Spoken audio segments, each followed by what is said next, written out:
Hustle with my muscle cause I'm living off the dollar. Struggle in my huddle so it's Henny or it's vodka. Life is catching up though so we living how we gotta. Stay low key, you know me the same old way I used to be. I stay low key, you know me. I stay on my grind to distract my mind. Yes, back in like I don't know if we're going, but I'm developing a complex because I got called elfish and then got casted as an elf. And now I don't know what to do with this information. But my guest today is a very funny comedian, very good friend of mine, JFL New Face, very funny special on YouTube. One of the nicest people in comedy for sure. Katie Boyle, if you don't mind. Thank you so much for being here. Thanks for having me. I appreciate it. How are you? I'm good. How are you? I don't know, just real quick off the top, just to put this out there. I don't know if you know this. You were like the first person ever bring me on a road gig, I think. Oh. So thank you for that. Well, thank you for driving me. Exactly. That was a fun time. Was that DC? No, that was Soul Joe's. Oh, Soul in Joe's with Pottstown. Aiden, yeah. That was probably because St. Patrick's Day is coming up. This is a St. Patrick's Day episode. Not to profile you. Tokenize me. It was St. Patrick's Day. Yeah. That was really fun. Yeah, and I was like, I was taking it very seriously because I was like, oh, I'm not going to get drunk on St. Patrick's Day this year because that was the day after. Oh, so I was like, let me take it easy this year. Good. And, you didn't crash, kill us. So. No, I didn't. Yeah. So I won. Yeah, you win. Yes. How are you on St. Patrick's Day? Because we were just talking about how you said you don't really drink on the road usually. Yeah. Why is that? Just because I don't want to be hungover. For the shows? Depressed in a different city. That's fair. And yeah, I guess for the shows as well. That would have been a better answer. No, I mean self-care. I'm also exhausted after the shows the idea of talking to people like comics who aren't my close comedy friends is exhausting. I just can't. I'm just like, I just entertain people for the guts of 2 hours. Yeah, that makes sense. So. Well, like especially in that case, you would be there alone, like without bringing someone. So what if you bring like one of your friends that you bring? Are you drinking after the shows, or are you still like? Well, I mainly bring girls just because we can share a room, and obviously want to support women as well, of course. Because it was really hard for me. There was nobody bringing girls on the road. Because again, the guys wanted to bring a guy in the room, which is fair. Yeah. And there wasn't as many women on the road headliners that weren't already famous or had their people. But so it's nice, but a lot of the girls I bring don't drink, and so we end up just getting like being completely girl stereotypes, face masks, watching a show. It's really lovely. That actually sounds great. Yeah. So and sounds much better for you, your health, and the shows. Yeah, and they're like, one of them made me do Pilates the next day. That was awful. Really? Why? Just because I can't. I should exercise, but I don't know. I did something to my back, and the girl who kept coming over being like, Katie, you need to do better. It was a torture machine from medieval times. Pilates. And then the woman must have like weird colored eye contacts in because she had yellow eyes. She had yellow eyes? Yellow, not green, not blue, yellow, not brown. Being like directed by someone with yellow eyes on that machine when you don't do it. Usually, oh man. But medieval times. Yeah, that's what they are. People bring back old time stuff as if it's like new, and you're like, yeah, okay, it's exercise now, but that's how they got secrets out of people. So they did to a woman they thought was a witch. In 5 years, it's gonna be this is the new trendy exercise, the electric chair. Yeah, that's gonna be a weight loss program. Yeah, exactly. You won't want to eat afterwards. It is true that every like 4 years, I feel like something from like at least 10 years before it becomes the new thing. Yeah. Even like all the witch stuff that's like popular now of like the witch? tarot cards. Witch. Oh, witch. Yeah. They would have killed us for that. Yeah. My sisters do the tarot card stuff. I like it. I'm into it. I believe it. It's relaxing. I get it sometimes on my TikTok FYP where they're like, there's no hashtags. This message is for you. And then they just say some stuff that I'm like, this is not for me. Goodbye. Yeah. I feel like sometimes those are so general. And then it's also like, yeah, it's an algorithm. Or it's so specific and so clearly not for me. They're like, oh, really? You and your dog. I'm like, next. It's a cat, bitch. Yeah. But the algorithm already knows us so well, so how can we even take those seriously? You know what I mean? Like if Target knows to show me a new hat that I like. The algorithm does know us so well because I just got a video that was a hairdresser saying people aren't washing their hair properly, and I was like, what if I have like dirty hair and I didn't know it? But she was saying people weren't shampooing properly. I have been shampooing properly, that was fine. it was the conditioner part. She was saying you're not meant to put conditioner on the roots of your hair. I've been doing that. I'm 34. Been doing that since I've been washing my own hair. So I was like, did I do one of those face app things? And TikTok was like, there's something wrong with the roots of her hair. Yeah, you did a selfie. You know when you do like the selfie, or they just, because sometimes I'll get like weird specific videos that I'm like, oh, I wanted to know that if it was about like a weird spot or something. They're like, it's just gonna be very specific about your. Why are you not supposed to condition your hair in the roots? I don't know, but I didn't do it yesterday. All right, So. and that's called growth. But then my friend was like, your hair looks great all the time, so I don't think it matters. We'll see though. Well, I'm going to see if this gets greasier less. Tune in next week. We're going to check back in with Katie and see if her hair got more greasy. It is like the algorithm knows me better than my own mother, I feel like. Yeah, well, mine doesn't speak. Well, I don't speak to her. It's not like she's trying to speak to me either. But like the 18 reframing. years, so the algorithm also knows me better. Do you do that? Sometimes I'll let the algorithm, much like that, diagnose me. Where I'm like, all right, well, I guess I need liver pills because the algorithm you know what I mean? Like, well, there was one podcast that I was watching all the clips, and I would save them and I would put them into like health. I think I can say the podcast name. We're not getting in trouble, will we? Oh, well, anyway, maybe I won't. No one listens to this. Okay, yeah. Well, you never know. But then there was, I guess because it's news, there was a news article. It was that CEO podcast. You know that one? Death Where of a he CEO or something? No, not he Death. has- Diary of a CEO. Diary. There we go. Death of a Yeah. CEO is Luigi Mangione's podcast. Sorry. Yeah. No, so, but then the thing came out that apparently they weren't fact checking their guests, and not all the information is real. So On a yeah, I podcast? was No gonna say, way. that's like the theme of all podcasts. I guess so, but you would think if he's like, this is the top neurologist of the world, Yeah. and then it's like, they're not the top neurologist. Yeah. Don't listen. Oh, really? It's even that's like fake? I don't know. I can't remember. I didn't read the whole article. It doesn't matter. No one's gonna. I'm fact not check getting this any of the information. They're trying to give it to me, and I'm not taking it. Isn't that like an NPR podcast too? I don't think it's on NPR. Okay, none of this. This is the beauty of podcasts. We can just make stuff up. Yeah, exactly. So I also, this is halfway conversation, halfway interview, because I feel like we've gone through this before, but I want to go through like your journey. My journey Of coming to New York. coming to New York. So you're from Kildare originally. Yes. The people know that. What is Kildare like? What is that like growing up there? I guess it depends on where you are there. I was just on the border, Dublin, Kildare. It's a place called Lisa. When I was growing up, it was way more mental. I went back recently, and it was like the town was gaslighting me. What do you mean? Because it was just like so clean and calm, and the supermarket had reversed itself. So it was like I was walking into like a different reality. But when I grew up, it was like a bunch of families had just moved to that area because Intel and Hewlett Packard had built or had they're there. I don't know how to say that in words. They became there. They're What does there. that mean? They moved there Okay. to Lisa. And so then all of a sudden the town, the population boomed, and it was all these family with a load of kids. They all grew up into teenagers, and the place was just flooded with teenagers, and there was no Garda station, police station for non-Irish listeners. And so it was just mental. Everybody I knew was on drugs.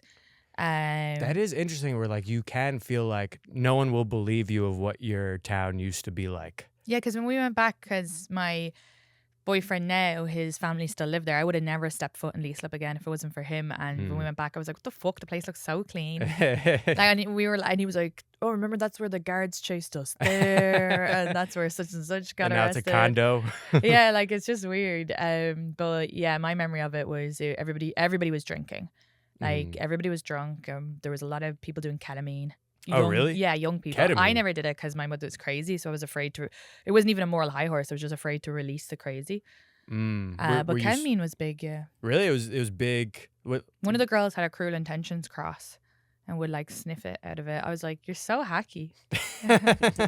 Yeah, at least be more creative with Yeah. your ketamine use. Yeah. Ketamine. Wow. I don't like I've only heard the lore of ketamine, and I wouldn't expect it like in Kildare.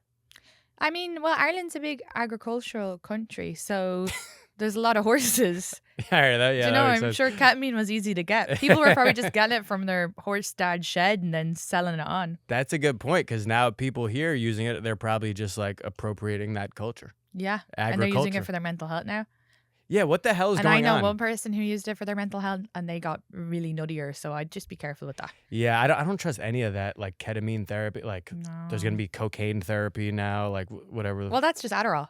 True. Yeah, ADHD. Do you take Adderall? No, I should though.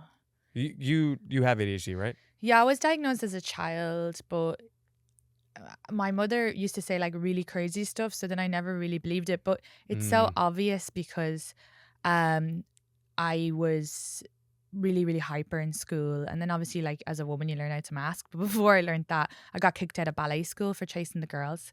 Really? Yeah, who gets kicked out of ballet school? That sounds fun though. A teacher sent home a note saying they never had to send home a note for an 8-year-old because I was just like up the fucking walls. Yeah, but I also feel like that annoys me. That note annoys me. Like, I why are know, you being so bitch. dramatic? Yeah, and it was all complaining about me talking. Well, I make a living off it now. I do feel like ADHD is like a superpower for comics. Definitely. It's just, especially when you're on stage. But then my therapist said it here again. So that was confirming. Is there any part of you that, like, even if someone was like, you should be on Adderall or whatever, would you be like hesitant because you would feel like that would take away your comedic sensibilities? I would be afraid, but then I wonder if that's just idiotic. Like- I would be 100% afraid it would take away. Because Yeah. like stuff that I come up with on the spot on stage, I'm fully convinced is because ADHD. I do think that's like it's just another aspect of funny Yeah. where it's like, But it'd be nice to be able to do my dishes. Do you know what I mean? Yeah. I can do all the clips for comedy. I can do all the sets. I can be on the road. I wrote 2 different hours in the space of 2 years and, taped 2 different specials in the space of 2 years. I'm on another hour. I can constantly Crazy. churn out material, and I ate my breakfast off a notebook the other day. And I couldn't do my laundry, so my boyfriend paid for it to get done. He lives in Ireland. He was like, I can't even deal with the fact that you have no laundry. I'll just pay for it. I can't deal with the fact that 7 hours away you have this laundry.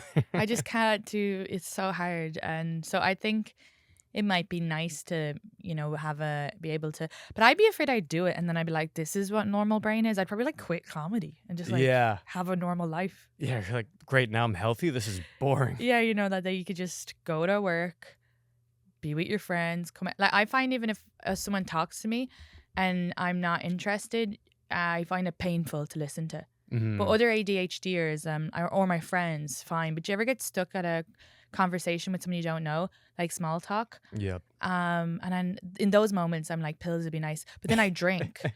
And that helps. No, All right. I thought it did for a long time. I was definitely like an alcoholic according to American standards. Were you though? No, not in Ireland, but I was drinking Thursday, Friday, Saturday, Sunday. That's so fun. Like, And I remember like a lot of drinking. Thursday, Friday, Saturday. Yeah, I guess technically to America. I remember when I was a kid, a teacher was like, if your parents drink all weekend, they're technically an Irish. alcoholic. And Oh. I was, yeah, exactly. I was You're like, okay, well, what about the so Monday, Tuesday, Wednesday when they do it, they're not alcoholics? yeah, I was like, I wish I had an alcoholic dad. Yeah. My dad just drinks all the time. I've never seen him. That's so funny. If he drank Friday, Saturday, Sunday, that'd be perfect. Yeah. Oh, no, I was no. like, what the hell? I think I was definitely using it as a crutch. I think a lot of Irish people do use it as a crutch, but I think it did help with ADHD so there's like this test you can do online. It's called Inflow, but it'll just explain it better than how I'm going to explain it. But they break it up into 3 parts: the productivity. I can't say that word. Words that are Productivity? more than 2 syllables. Yeah, thank you. Very hard for me. And then relationship and mental health. And so the relationship, it was like saying like, do you feel this way? Do you feel this way? Do you feel this way? But before I really took the ADHD seriously and worked on it, all of those things in the test, I was like, oh my God, I used to be like that. I'm not anymore. So when I redid the test, productivity was really, really bad. Mental health was bad, but my relationship was really low. Like I had fixed it, a lot of the aspects. So a lot of the stuff is like, walking into a room and, always being worried that someone's like, you've annoyed it. You're always like kind of on edge a little bit, and you Yeah. can read everybody's, like with the producer today, I could read that he was annoyed, and then I was like over explaining me? myself. Yeah, Is there Chris. another producer? I didn't know we had one. Chris is really annoyed at But at all of like us. and it's my ADHD is really bad this week because the week before your period for women, the estrogen drops, and estrogen is really good for your ADHD. They're trying to Oh, even really? work on a pill for it. Yeah. So for Uh-huh. women, it's harder because your ADHD spikes. So like even today, I felt very like hyper and like shaky. And like with him, I was like, "What's wrong?" I don't know. So, but Are you like mad at us? those symptoms would have been all the time, like every room, every place I'm in. Like if someone didn't text back, whereas now I don't even remember if someone doesn't text back or I don't take it personally. But What do you think that is, though? well, before I was masking it with a drink. Now I just have learned. But what do you mean? What it is? I don't know. ADHD or just No, mental? I'm like how you grew with it, like how you got Oh, better because with I was those aware things. of it. Okay. And then there was a neurologist, and he said if you start doing, you become aware. You can pinpoint something that you do or the way you think, and you change it. So you say, I'm not going to think about this way. They're not texting me back. They're fine. I didn't do anything. They're not mad. You say that every single time for months, years. It becomes habit. Yeah. So like now I'll go, oh God, did I text Athir back? I'll think I haven't responded and I'll go, oh no, she'll get back to me but if that was like 6 years ago, I'd be like, it's definitely because I told her jacket was nice. I should have said it was gorgeous. Yeah. And I'd be like, yeah. but they say it's just mad because ADHD is like hyper and over, but it's that overthinking, the hyperness in your brain becomes. My sister just today told me that she listened to the first episode of this and was like, I think you might have OCD. My sister's a therapist, but she was like, she said the way, what you're saying, like the overthinking and the guilt in all these intrusive thoughts that you make up, she's like, that's a form of OCD as well, where you're like trying to have some kind of control because you're like just going to this crazy place that has nothing to do with reality. You're just like, oh, this is probably how they feel. It's like, that's a control OCD thing. I remember when we went to, I think it was Pittsfield, when we went, like, it was like upstate or Massachusetts or like the Berkshires or something. I don't know. I remember the next day I went to the place where the show was to get breakfast and they gave it to me for free. And then I gave them a $20 tip. Oh yeah. And I remember I was like, that was so dumb. Like I just felt like pressure in the moment to people please, whatever. I spent more than what the meal would have costed. I remember talking to you after. I was like, would you ever do something like that? And you were like, yeah, maybe like 5 years ago. Yeah, but see, like, I I've definitely grown. think you can grow out of it. The people pleasing thing is okay. Well, two things with you. The OCD thing as well. A therapist told me I had OCD from the fucking show. Not Are my you serious? therapist DM'd me afterwards and goes, I don't think it's just ADHD. I think you've OCD as well.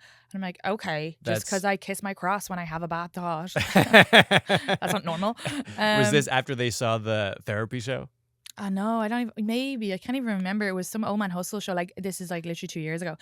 Hilarious. But also the other thing is that we also have PTSD from our childhood. And if you had a chaotic childhood, you then develop maybe, well, they say ADHD is hereditary. That's why I think everybody Irish has it, because of like famine trauma. That's what I say. Okay, when you had to eat your Uncle Bob to survive, there's some fucking, and no one talked about it. It's spread for, and no seasoning either. and it's only 4 generations. When you think, okay, so the 1850s. So my grandparents' my grandparents' grandparents would have been in the famine.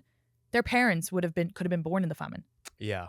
Right? I think that's the right maths. Anyway, so point being is that if you grew up with a very chaotic childhood, which you did, and I did as well, then you try to control other aspects of your life because of the chaos. Or if That your makes brain is a sense. bit chaotic, you're trying to so that's where the OCD comes in. You're just trying to control. It's just because you didn't have control before. That makes sense. And I do think even the OCD is probably also Well, this is the genetic OCD. as That's well. what I'm. You think it's genetic? I think so too, because know. when I was going through this with my sister, we were like, yeah, and then our uncle had it and mom probably has it and they always do this The and that. Irish are fucked. Yeah, and then it gets just chalked up to like, Irish are superstitious. It's like, I think it's deeper than that. Oh, that's so true. Yeah, we're so superstitious. My grandma was so like, oh, don't step over the baby, he'll stop growing. It's like, what?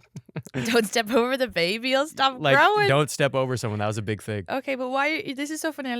Why are we stepping over people? And then a lot of the There's 1,000 kids.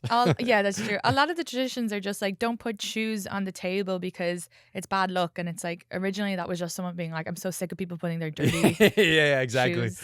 Yeah. My boyfriend says because I don't like splitting the pole. I used to not be able to walk on the lines. Used to have to keep my shoes straight. or I think I'd break my leg as a child. Like I have all these like Step really on a crack, OCD. break your mother's back. That just rhymes. Well, I didn't have that one. I would have been anyway. No, so but now Step on a sometimes crack, your dad does crack. I had that one. Oh, yeah. But sometimes I'll still get like, I won't split the pole, and he says he'll be like, "Oh, you're being pagan." Pagan. So he's a cute way of calling me crazy. Paganism is just like a nice way of crazy. That's so Yeah. true. You should put that in the act. You should put that one in little skits. So then Shit. so then when you moved here, because you didn't move here for comedy at first. No. How old were you? I think I was 23 or 24. You just wanted to kind of Over get out 10 of years your ago. town? So I was 20. I can't do maths. I'm 34. It was 10 years in November. 10 years in this upcoming November? Yeah, so I was 24 last Nice. November. So I was 24. Nice. And you came here for art school, right?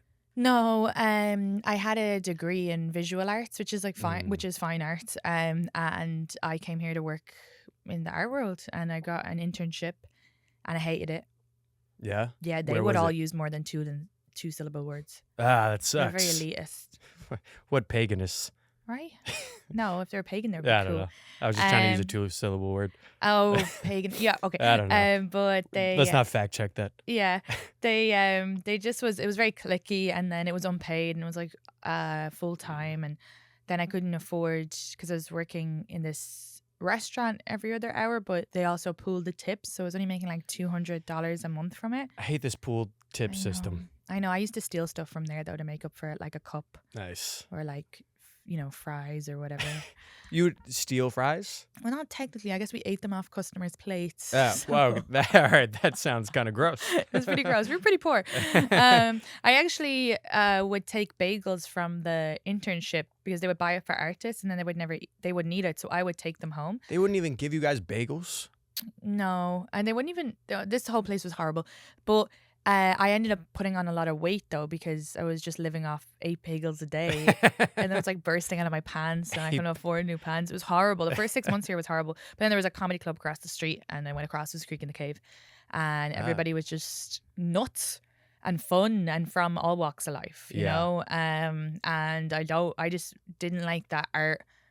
The art they were pushing was for not like people. I didn't grow up with, I grew up single home, no money. If we did have money, my mom would like buy people presents, Yeah. and then we'd be like eating rice and sauce. It was just like Yeah. very nutty. And art is kind of a rich thing.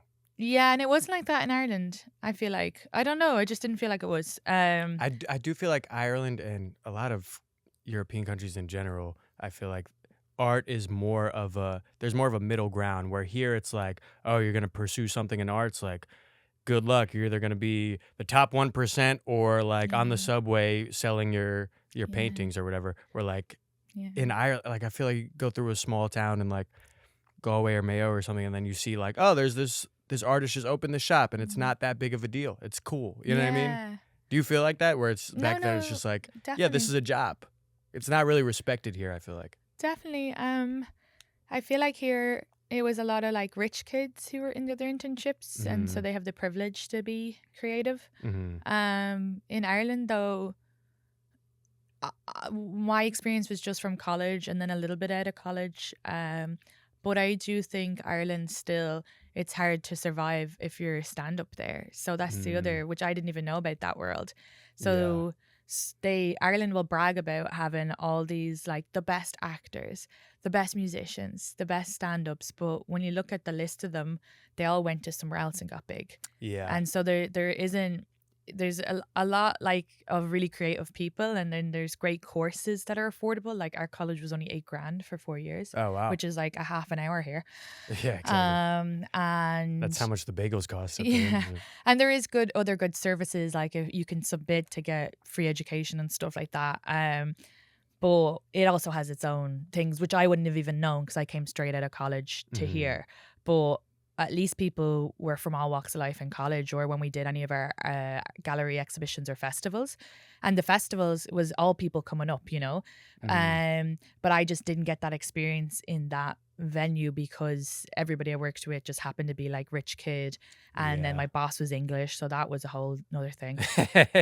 She just automatically hated me, and then I couldn't even figure out how to get in. Like, I'm sure there's like really cool cliques in Brooklyn or wherever where you could be an artist, but I'd spent all my money getting here.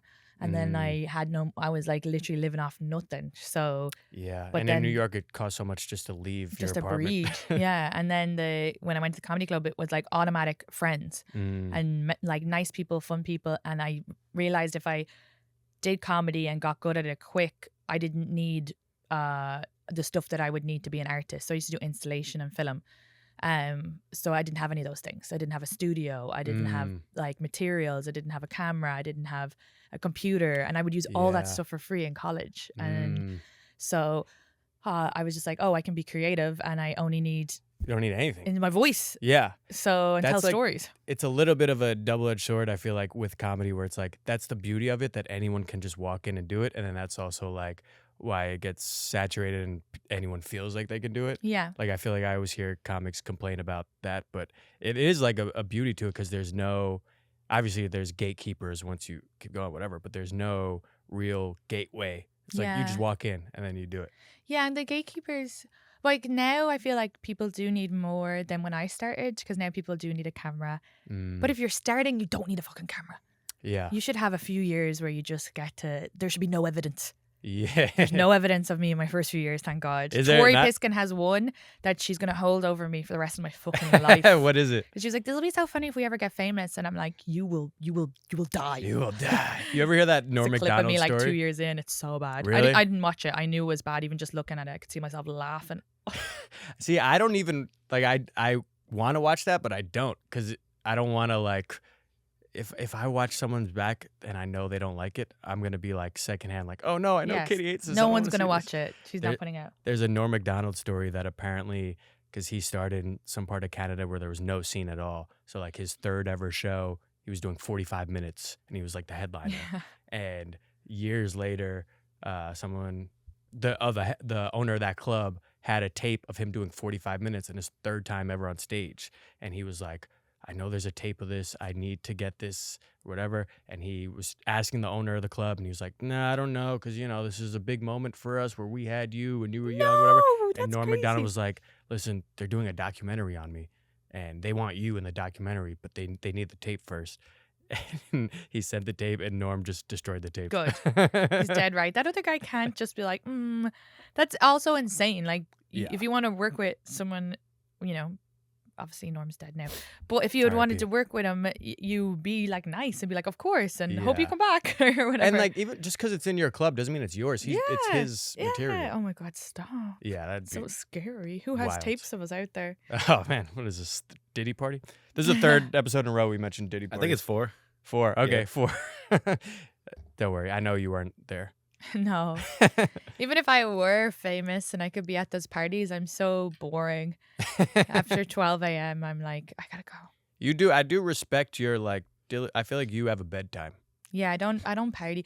You know, I don't have a bedtime really. I stay up to like 4 every night, but I need to be out of people time. I respect it.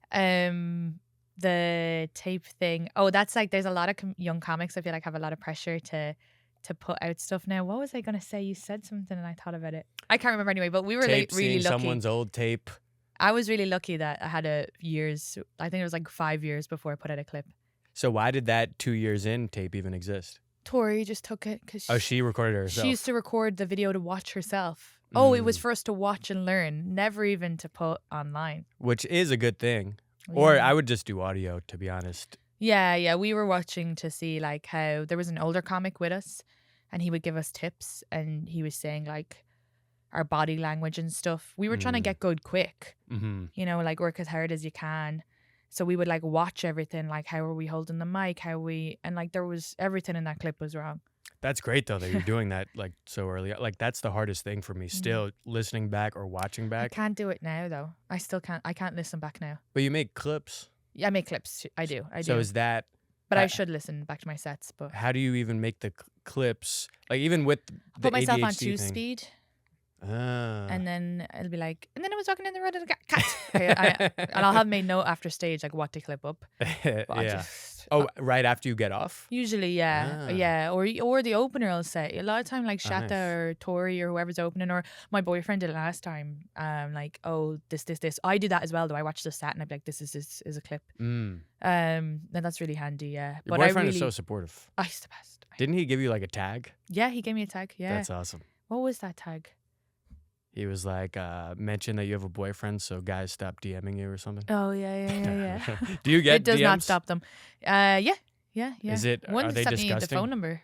No, it's just I love you, which is a bit scary to be honest. That is pretty I think scary. that's scarier than a dick pic. Also, like, do your research. You're Irish. You don't want to hear "I love you" even from your boyfriend. Yeah. Like what? I do.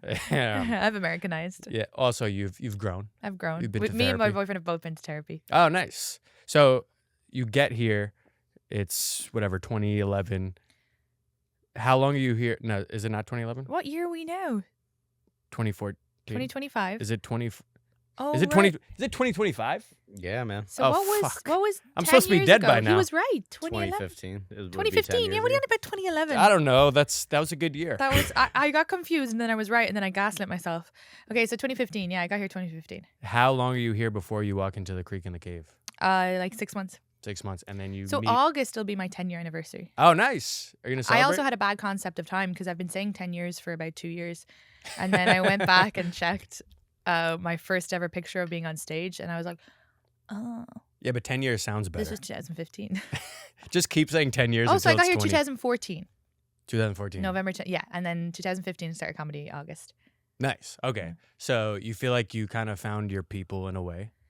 You Yeah. found like fun, like different, not pretentious art people. You All found ADHD comics. people. All ADHD people. Everybody interrupting each other and it's fine. Yes. Everybody's late. No one gets mad. Yes, that's my I can't stand when people are mad at being late in comedy. Like Yeah. if you're a comic, you should know that's just a thing, Yeah. right? Yeah. Or yeah, sometimes as well, like, you know, if you have a podcast and it's in your house and someone comes like 10 minutes earlier, I'm like, what?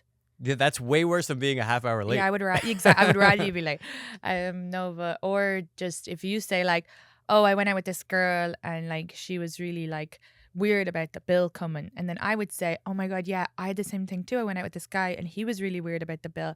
So neurotypical people think that's weird. They think you're making it about yourself. What? How do we to talk then? You want me just to listen to you the whole time? I'm relating. I'm showing that's- emotion. I'm showing, yes, I've been through that too. That's true. That's a bond. That's connection. And comics talk like that. Yeah, because they're mostly narcissists. Oh no, because Do you ADHD. think that's true? I don't think it's a narcissist. I think it's good to relate and be like, I know. I was joking, but do you think that is a thing that people say that most comics are narcissists? Do you think that's true? no. I think there are definitely some. But- Yeah, I think there's more narcissists in finance Yeah, probably true. or like other jobs. This fucking guy right here. Oh yeah, I knew Look it. at me I over read in his energy. finance. Look at that hair. That's a finance cut for sure. It is. Yeah, Okay. I mean, there's definitely loopier people. Yes. There are people who are on the edge doing comedy who go off the edge, and we are in close vicinity. Yes. Whereas like the people who are like in a finance job or even a nurse in a hospital or whatever, if you have someone who's like a bit on edge, they're not there's HR. There's someone who can spot it and go, this person's What was that word? HR. What is that? Human resources. Human she resources. Oh, Sources. HR. I thought you said HUer. I said HR and then Okay. I had to speak your language. HR. HR. That's I didn't do the H right. No, I thought I was getting excited. I was going to learn a word. I'm sorry. No, not from me. So American of me. No, but so, you know, in those other places, people can spot it, and then it's a professional environment, so people usually keep their loopy for home. Yes. There's no professional environment. There's no HR. I've had people say the craziest things to me that I'm like, why did you just bring me into your world with your clear issue that needs to be taken up with like Yes. a mental health professional? Yes. I am not coming to get you. I haven't thought about you in 7 years. But you've Yes. created this crazy story. And not to defend that, because those people drive me crazy, but the lines do get blurred, because on one hand the craziness gets rewarded because it could be a really funny thing on stage. Mhm. So it's hard for people to distinguish, like, oh, but I'm crazy, but this is bringing me good stuff. Oh, but I'm crazy off Yeah. stage. No, you have to be a human being to people. No, And- 100%. It's a weird thing. What is like Do you have like an example of like the craziest Oh kind of? no, I have loads of examples, but It I happens won't- every day. Just where you're like, what? I didn't think that or do that or believe that. But I think because there's a lot of drinking involved, a lot of late nights, mental health isn't prioritized, and then people are in competition with you.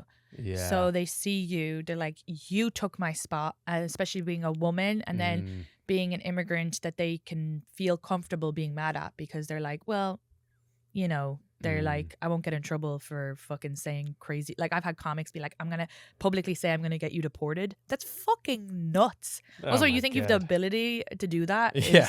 Well, then again, the way things are going, I don't know anymore. True. But stuff like that where you're like, okay, so they're like, they've got two things on me, you know, where it's like woman, and you either have the men who are like, oh, they're taking my spot, you know, because it's literally they're taking my jobs. It's literally the racist like ICE type of shit. Like, but that's what they think because, you know, and you'll hear it. I've heard these conversations where guys are like, oh, she's only getting booked because she's a following or she's hot or she's, and this is about other women, but me, it might be like, oh, she's an accent or whatever. Now I'm at the point where I feel like they're like, they don't say that. But when you're coming up, they might say that.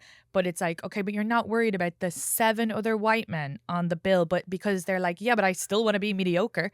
yeah, exactly. Whereas like a woman or an immigrant or minority comics usually like work really hard because they've to get to that table is really hard. But then it's just funny how they're seen as a threat.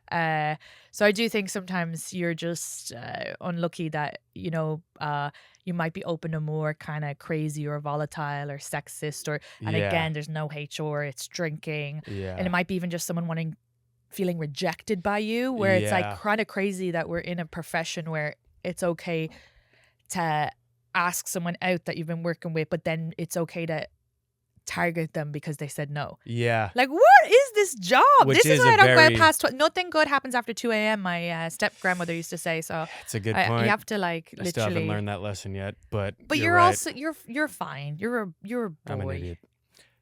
It's a weird thing because also our like most jobs happy hour, like being at the bar, is our work. So our happy hour and work is the same thing. People are drinking, whatever, and everyone is insecure. But like, especially if you're trying to do entertainment stuff, chances are there's some kind of thing you're trying to cope. Yeah. Some void you're trying to fill. You're probably Yeah. kind of extra insecure mixed with, you either got like, People are very insecure. they're so, Sure, you got to go to therapy because it's also like it's a you thing. It's embarrassing. it's always a you thing. I heard a comic say to another comic, they're not going to listen to this, but if they do, whatever, you shouldn't have listening fucking to said it. A Motherfucker. comic was headlining, first time in New York, did amazing. And another comic was like, how was your set? And then the comic who was headlining said, killed it. I'm really good at this. Like, that's so fun. And you see, you're laughing. And then the other comic goes, ugh, why are all my friends narcissists?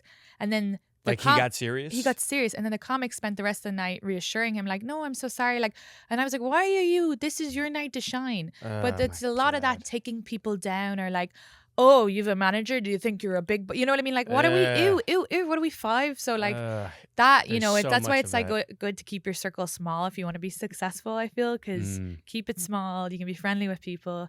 This whole partying to get spots is ridiculous. You're going to be depressed the next day. You're not going to write, and you'll get the spots anyway. You don't need to go to the 4 a.m. hangs. The amount of people I've come across that view hanging out and drinking as like an opportunity. Isn't that so sad though? It's gross. Because go out with your friends or go home and write or posting clips and jokes online, even if they're just written. If you don't get stage time and you just write a joke and post it online, I promise you that will get you more spots than licking someone's arse at 4 a.m. Because also they're not going to remember who you are the next day.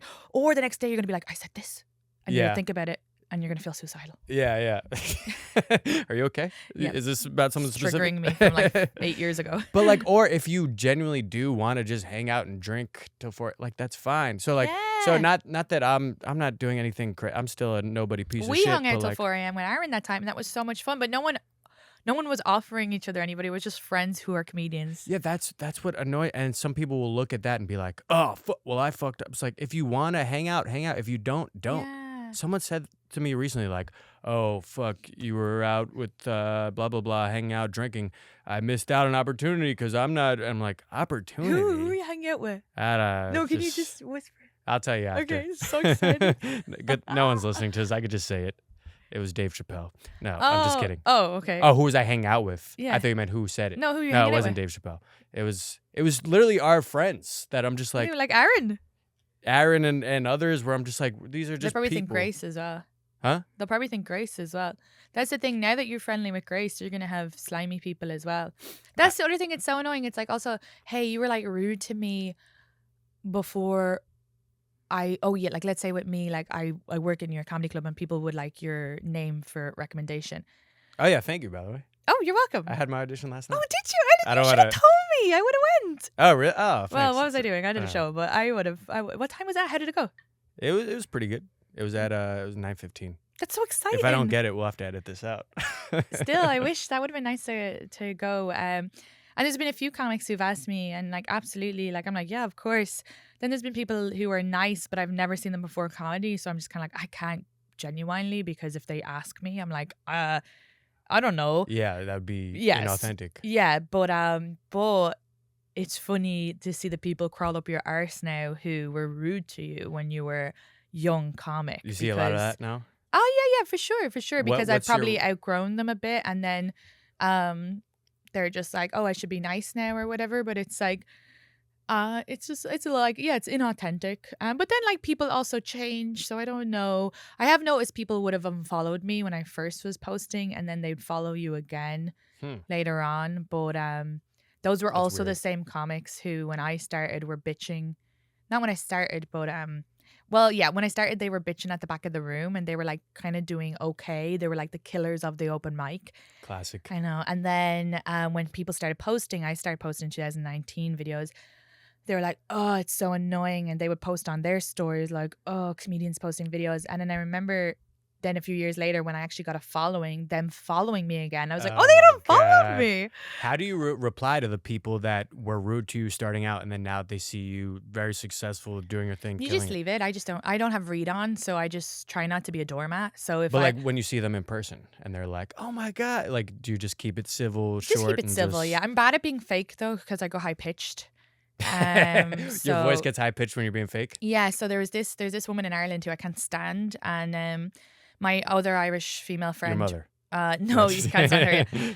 No, she's this other disingenuous comic who will only do anything for opportunities and is mean to you before you have anything, but then tries to be nice and kind of gaslighty and manipulative, and everybody's had a bit of an issue with her.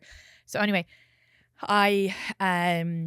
she kept trying to gaslight me into being friends with her, and I was just like, no, and you need to stop.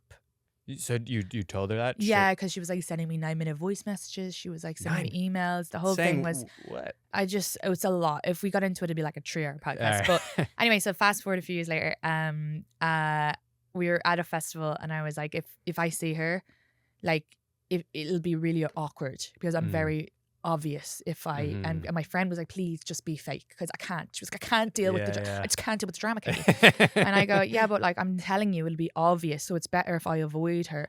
And my friend goes, please just try your best. So my boyfriend's there and my other friend is there at the time. And so my other friend is Shatta, Shatta, yes. She's visiting. She's a Palestinian comic who was visiting Ireland with me. I was gonna ask you. I think. All right, I'll ask you after. Sorry, keep going. Well, so then the friend who had asked me not to be awkward in front of that girl, she walks away.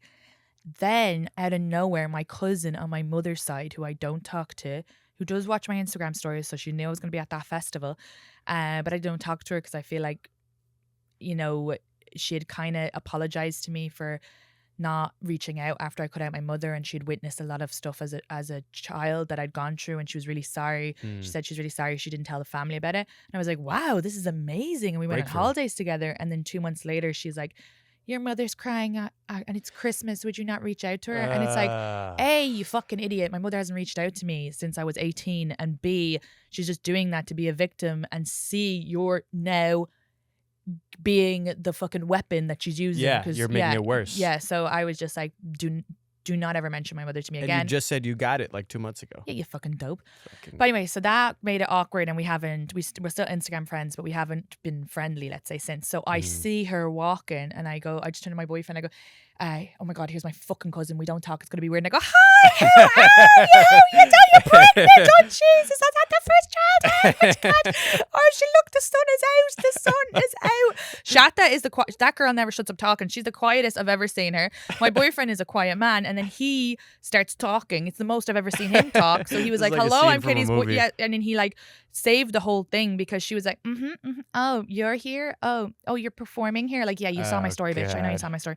And it was just really awkward. And her friends were like these 3 white rich girls, like they could have been in Greenwich, type of. And they're like, Oh like my they all God. know. And then they walk away, and Shatta was like, oh my God, you were right. You were the worst fake person ever. Do not do that around the other comedian. That is Don't so ever do that again. obvious. Just leave next time. So I think I'm just polite, but I try not to be.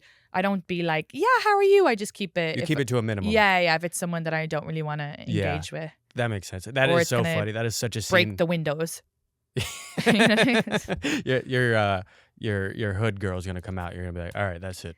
Have you been into a fight? No, there was 2 girls who tried to beat me up when I was 10, but then they didn't want to do it inside the church. That is the most Irish shit I've know. ever heard in my life. They're like, I'm gonna fuck you up, but not in the Lord's house. But also the other thing as well, sometimes as well, if you bump into a person, and you have to remember as well that they might have been rude at that time or jealous or whatever, because they were going through their own stuff. So I True. keep that in mind as well, because True. it's probably never about you. It was Mhm. their own stuff, and if they came across rude or weird or said something, I'm just like, if they're nice now, I do give them the benefit for the doubt. I hate when people hate on other comics, no matter what they're doing, because I feel like it's such a hard thing to make it in. That Yeah. just like we're all just trying some, like people are like, oh, crowd work clips, blah, blah, blah, Yeah, blah. shut I'm just up. like, Losers. everyone's just doing their. No, losers. I They're hate- actually losers. Everybody who complains about anything that a comedian does, unless it's rape, you're literally hanging around with a rapist and you're complaining that some girl put up a crowd work clip. Shut the fuck up. I cannot stand comics. Yeah.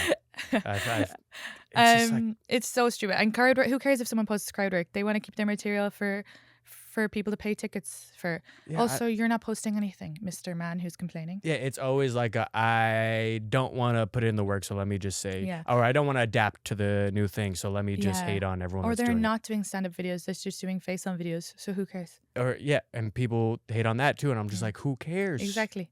So we're just making stuff to try to do the other thing. And when they do well off it, you're going to start doing it as well. Yeah, exactly. But yeah, no, it's if there's any comics, if any comics listen to this, It's not stop about you. it. You're a loser. Only give out about comics when they're doing shitty things, which is being mean to each other or assaulting people. Thank you. Yeah, stop it. I've been saying this, that my sisters or any like female friends I have are like my translators for being honest, or like sticking up for me. Yeah. I'm such a like little baby where I'm just like, I think when Eva was on, we were saying like, yeah, if I'm just at a restaurant, someone just gives me the wrong thing, I'm like, yeah, sure. And then like my sister or a woman friend of mine would be like, hey, they can't treat you like that. I'm like, all right, thanks. You tell them. So I mean, thank that's you. just Irish though. Yeah, And true. if the meal looks nice, I've eaten a meal that wasn't mine. And then well, the you server stole it came from and took it. when you were serving. You stole it. No, from your this cousin. is another time. This is they gave me the wrong stuff and I had started to eat it and then they were like, oh my God, I'm so sorry. And they took it away, but it was really nice. And then the meal they gave me wasn't that nice. Oh, really? I was like, I would have been happy. I went back there and ordered what they had originally given me another time. Well, speaking of Irish and guilt, I'm doing a segment called Guilty Conscious because I'm always guilty about everything. Is there something right now that you feel And guilty I feel about? guilty about sharing about that comic because I think it was like really specific and everybody's going to know who I was talking about. We could take it out. Oh, no, it's fine. All right. But I just feel guilty about it. You do already? Do you think it'll cause drama? I doubt it. Okay, good. So that's it? That's your only... That's pretty good if that's your only I mean, guilt. I feel guilty about well, you see, it recycles. So that's that for now. I'll probably Mm. like leave and the door will slam loudly and I'll feel guilty about that. Yeah. I feel guilty about everything. I wake up feeling guilty. Mm. That's the thing. It's like sometimes where I'm like, I can't drink too much because then the next day I'll feel guilty about I know one it's the little thing. worst. It's so depressing. But then at the same time, I do that when I'm sober. I know, but it's worse when you're It is way hungover. worse. Oh, it's horrible. And you make stuff like me and Aaron had the show on Saturday, and the next day I was like, you know, you just start searching for stuff that you might have said or know. did, and I couldn't really find much. And I was like, oh wait, I had chicken tenders at the bar before the show. I didn't pay for them. And then I texted the owner, and then he called me and was like, no, it's fine. Like, he's like, I owe you drinks, actually. And I was like, oh, okay, all right, thank God, thank God. You know, the guilt thing and then the people-pleasing thing, though? The guilt is okay if it's, like, something you can deal with, but the people-pleasing is bad because you're manipulating other people. I know. It's really hard to hear. I didn't like that one. That's Gabriel Monte. Because he says, when you people-please, you're robbing me the ability to do it myself. And then the problem with the guilt is when you're like, you know, if you're like, I feel guilty about this, I said this, did this bother you? And now you're having the person having to take the emotional labor of like reassuring you and telling you it's fine. And then the people pleasing like, oh no, I'll help you, I'll edit that clip for you. And they're like, okay, thank you. And I'll do this. Okay, thank you. And then you're like, oh, I'm so exhausted. I'm doing everything for this person. The person didn't ask you. Yeah. Now you're annoyed with them and you've robbed them the ability to just do it themselves. Fuck. I know. I've been the problem this whole time. Apparently. Fuck. Damn it. I had to learn that. I was such a people pleaser. It was to my detriment. It was so bad. What do you think the biggest change was? Was it therapy? Yeah. My therapist said I was savior fantasist. So I dated crazy guys, and then when I stopped dating crazy guys, I had crazy friends. And I think I was always trying to like just overhelp people, but it was because you weren't helped as a child. Ugh, hate being a hack Freudian case. It's because you weren't helped as a child that you would want to help other people. Yeah, but you do it too much. It's overdoing Wouldn't it be more that it would be you trying to help the parent? Maybe that was it. I can't remember exactly. That sounds better. Let's go with that. Okay. Yeah, because that's my mother was interesting. crazy. I also have a high tolerance for crazy too. Yeah, that makes But sense. like ever since therapy and I cut out a few people, like my close friend group are all like amazing, so supportive, so like safe and all of that stuff. But I also don't overdo it with them. They don't overdo it with me. Yeah. There's like a lot of security. Boundaries. Yeah, and they'll ask for help if they need it instead of me being like, I just did this gig. Let me help you get it. Let me like, oh, I'll help you with this clip to do it. I'll help. You know what I mean? Like, I Yeah. think I was too much before. I have to watch myself sometimes as well. Cause like with Aaron, I'll be like, oh my God, you could be on the road selling out. But I have to be like, that's his journey. He'll do but that when he's that's- ready. Like I've witnessed you telling him that, and you're not like, oh, I'll do all this for you. You're just telling him like, hey, you can be doing all this But stuff. I did have friends that I'd be doing my own clips and doing theirs and watching their stand up and doing mine. And then it became normal for them that when I realized I was doing too much and I tried to put in a boundary, they were like mad with it, that I wasn't completely accessible anymore. But, Oh, really? But I was the problem in the first place because I never. Yeah, but that kind of like annoys me because it's like, yeah, but so you like train them like a dog because now they're used to this. Like they're still an adult. They should know like, yeah, you're not going to be doing Yeah, this all maybe the they're time. taking advantage as well. Yeah. A There's little probably a bit. part of it for sure. Do you ever have this feeling of like sometimes I'll feel like I grew a little bit and now I'm not as much of a people pleaser, and like I meet someone that's a very nice person and I'm not doing as much for them, and then I'm like in the back of my head I'm like, damn, I wish they knew that I used to do all this stuff. You know what I mean? Where I'm like, oh, maybe they would like me more if they knew that I used to be an over-the-top people pleaser. Now they might just think I'm an asshole. So now I'm just in my head doing the. Yeah, you know but we what I'm don't talking need them to like us. That's the thing. about? I know, yeah, I'm still Like- working on that part. There's loads of things I said on this podcast that I wouldn't have said 5 years ago because I would want even people I didn't like to like me. Mm. But you Yeah. you just can't. I'm trying to work on saying sorry too much, but it's kind of fun though. People are not gonna like you too if you like as a comic. If you continue to grow and you're growing fast, people are gonna dislike you.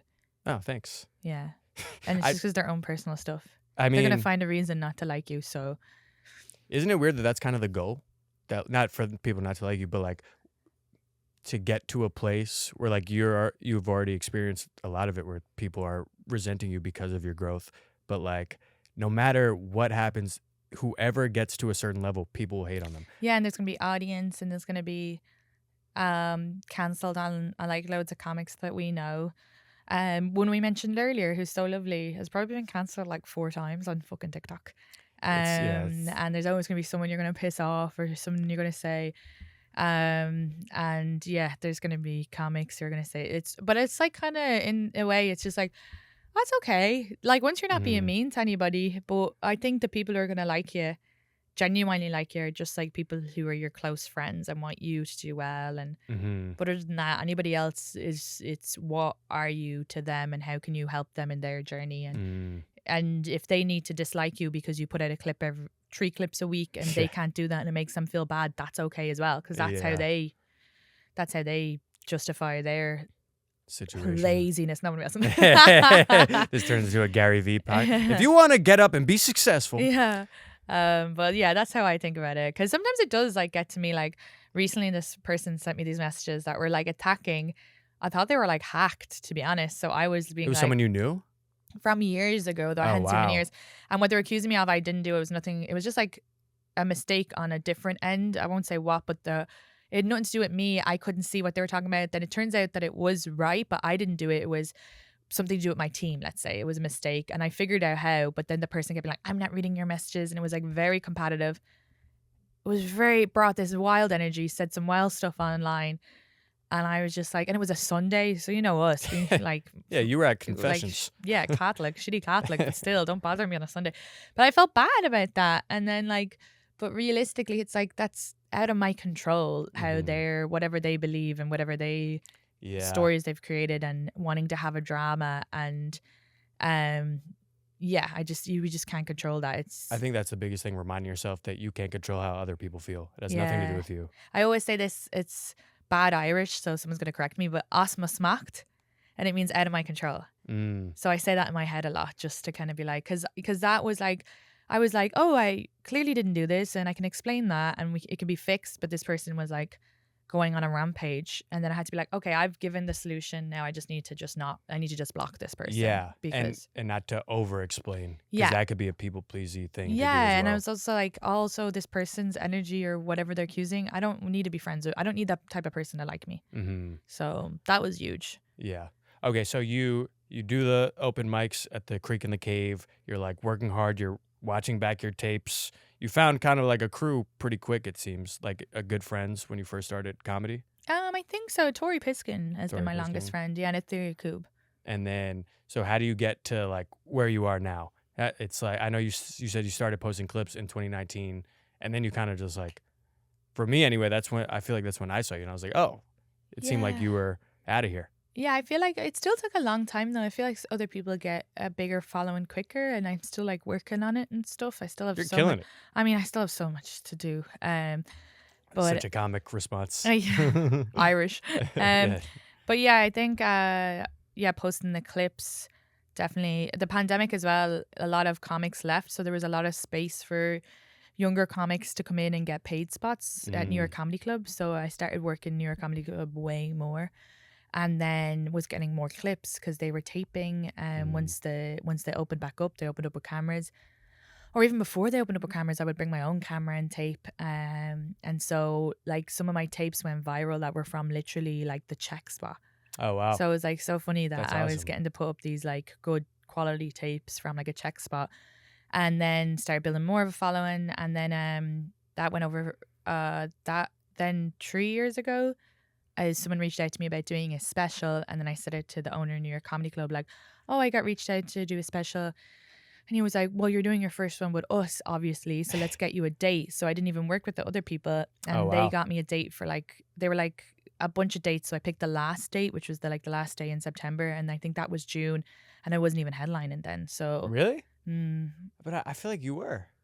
What year was this? Before I taped my special 3 years ago. So 2022. Or were you just starting to headline? Maybe. I had definitely probably done Soul Joel's. I think I was just starting to, but not doing a lot.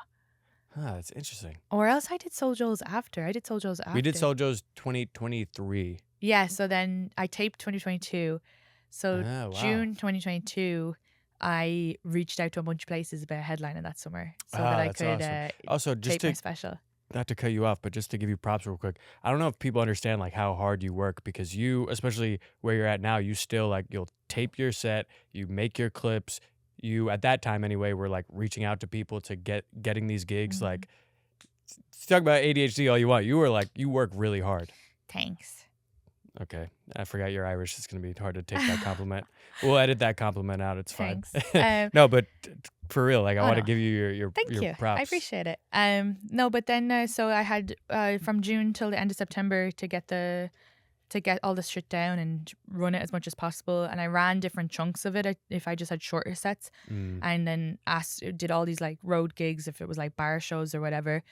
And then we taped it in that September, and I didn't release it for a year and 2 months. That's probably what I'm thinking of, because I remember being at the, I think the release like party. So and then I was headlining with that, headlining that year. Then before I released it, I did Don't Tell and JFL. Yes. And both of those came out, and then I released my special, and then all of that sort of traffic on YouTube between the two helped the third, which was the special. And so then that got loads of views, and then that helped me push into moving from one-nighters to one-nighters in better venues or weekends potentially, and then doing the one-nighters in the better venues, and it's selling well because of the specials, some sold out. That meant that we could ask for weekends. So like San Francisco, I'm doing in April. I had done a one-nighter with them last year and it sold out on a Wednesday, so they gave me a weekend this year. And then Chicago Zanies, I'd done a one-nighter at the Den Theatre, but it was 303 and it had sold out as well. And that was all after my special November. So once my special came out, I emailed all these places, got it on the books, and then was able to sell it for that next year. Oh, wow. It seems like you were on a great like run uphill. It was just like a perfect... Going home for June and July in Ireland, and that Irish guilt is like, I'll be all over after that. Taking too much time off. No, I'll do some spots at home. Like, and you're the one that has given me this advice when I felt guilty about not doing spots when I went to Ireland. You were like, no, it's good to take time off, then you'll come back more fresh. I know I can give it, but I can't take it. And you'll get more bits out of it. No, you're right. And I'm gonna try to do the local spots. Because the reason why I have to go back in June is because we drunkenly bought tickets for Robbie Williams. Robbie, the real one or the monkey? The real one. I hope it's the monkey. And then I agreed to do a small festival just because it would be fun. It's in this really nice area. And then my manager got me gigs for July, and that way I can stay there July as well. Nice, that's awesome. So yeah, there'll be a good chunk of June where I'll be I'll be going insane. Yeah, I remember we were talking about once, and we're gonna wrap up soon. Sorry for keeping you. I don't mean sorry. I mean thank you. I don't mean to manipulate you and put my guilt on you, and now the responsibility. Oh no, that sorry was fine. Okay, sorry for keeping you was lovely. All right, yeah, we'll go through a whole sorry thing. Yeah, next time you come on, we'll go through a sorry. What sorries are good? What sorries are bad? Yeah. But real quick, we had the conversation once of like when you don't get on stage enough and you're kind of just like, oh, and now you're like fucking telling jokes to the barista at the coffee shop or whatever. I know, you can always tell when someone needs an open mic. There was someone who said that to me recently. I don't know who it was, but they were like, oh yeah, I was in a car with you and I was just like da, and you were like, oh, you need to go to an open mic. And then he was like, oh, I hadn't been to an open mic in like 2 weeks.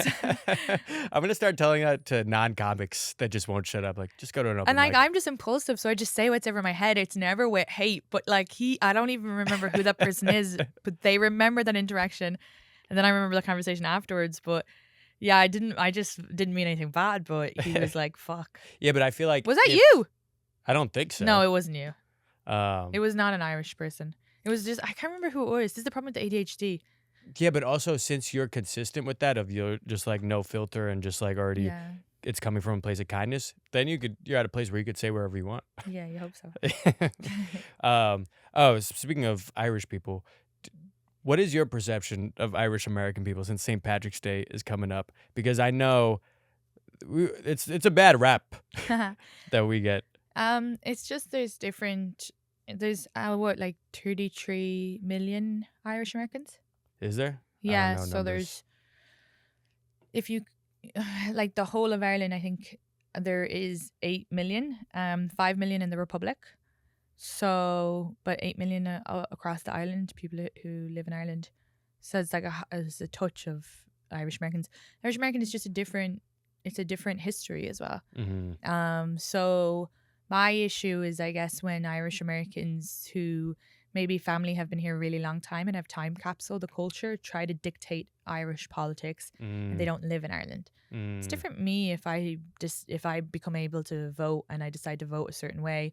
I live here, I pay taxes. Yeah.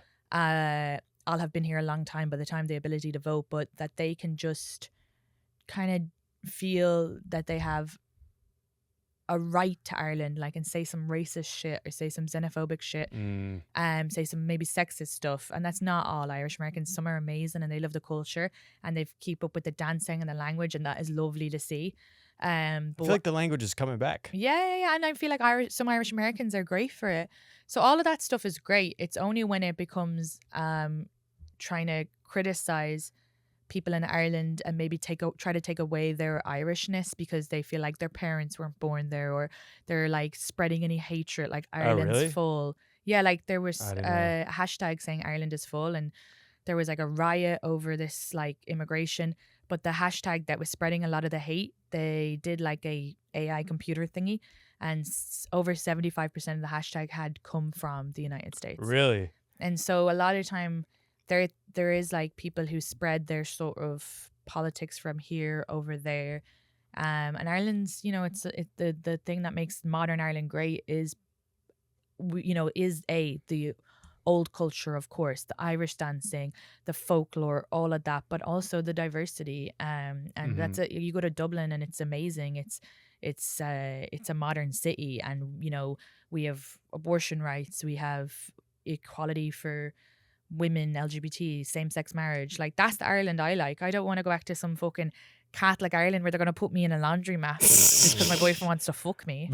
Not now because I'm 34, That but sounds like it a would have been like, category on Irish Pornhub. yeah. But also part of that modern like culture is remembering where you came from, and remembering that like people let Irish people in, and like what England did to Ireland. So the new Ireland is remembering that and being like, let's be the same for other people and let them in. Yeah. So like it is very contradicting as well. Yeah, well, it's the same here. Anytime people blame another group of people, it's usually not the group of people's fault. It's the people who are running the country, and they spread hate and divide and division.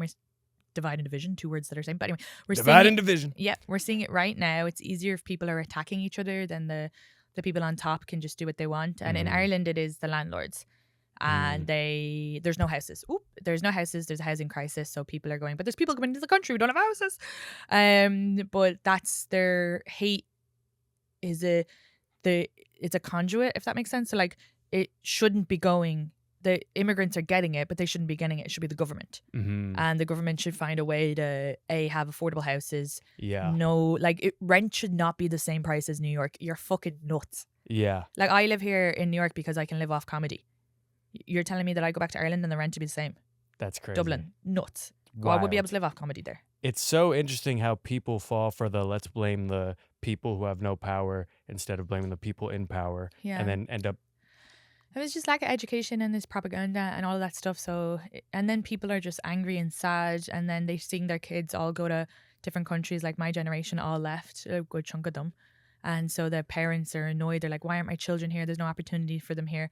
But again, that's not any of the immigrants who are coming in. Your daughter in fucking Australia wasn't going to do that job anyway. Yeah, and and they just really wanted to go for the sun. So you need to also like weigh it up and be like, maybe they just wanted to go. But then there is a housing crisis. That is the other thing. There's people my age who are living with their parents. But again, government, landlords, landlords who don't live in Ireland are like, there's houses sitting, like estates sitting empty.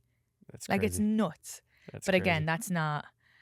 Those guys aren't even living in Ireland. They're not even immigrants in Ireland. Yeah.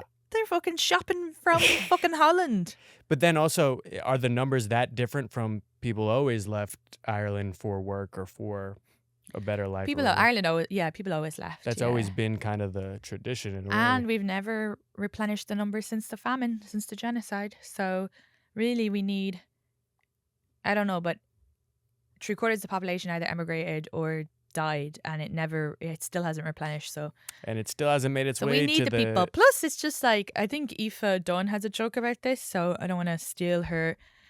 She's not Aoife Dunn on Instagram, but something to do with about diversifying the gene pool. diversifying the gene pool. I mean, for a long time, it was just the same fucking people on the island. Yeah. You know, we need people to come in. Yeah. And this is another thing that, oh God, tell me if we should cut this out. I hate Islamophobia so much. I hate all racism and all that. But Islamophobia is interesting to me because Catholics in Ireland who are whatever, xenophobic, whatever, they'll be like, they're trying to make this country Muslim. And I'm like, that's the only religion that doesn't try to get us in.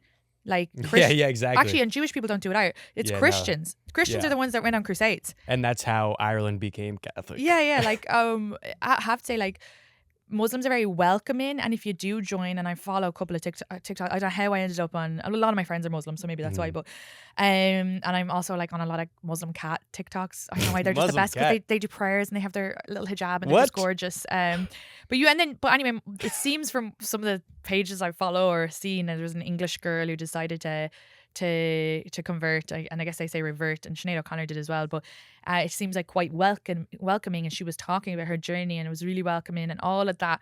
But I've never had someone like no one's ever knocked on my door to try to make me Muslim. Yeah, There's been Jehovah's Witness, there's been Christians, there's been or I guess Jehovah's Witness are Christian. I don't fucking know. They're not. The country's not. It's just going to be a more diverse country with other. Plus, there's been mosques in Dublin for like 30 years, I think, or 20 years. And my cousin in Mayo always talks about how the history of like the real Irish culture technically isn't Catholic or Christian. It's pagan. Yeah. So like that's what St. Patrick's a bit dodge. He tried to get rid of the snakes, which are the pagans. Yeah. And we're also from the Middle East. The original Irish, the bog body that was it's like not just Middle East. Bog body? So there's a bog body from 5,000 years old, and so the first people who came to Ireland, we have bogs, so it's like peat and stuff, and it preserves it, and so you're able to test the DNA. So they have a body that's 5,000 years old, and they were able to trace the DNA to Middle East, Indo-Europe, that area, so around there. So the first people who even came to Ireland would have been like from this area anyway, so it's kind of cool. My cousin always says that like the first people that were in Ireland were very like dark skinned. They weren't pale. Yeah, I think the pale came in probably Celts, Vikings, but also evolution probably as well. Because there is a style of eyelid that evolved in the West of Ireland that has also evolved in Asia and I believe Norway.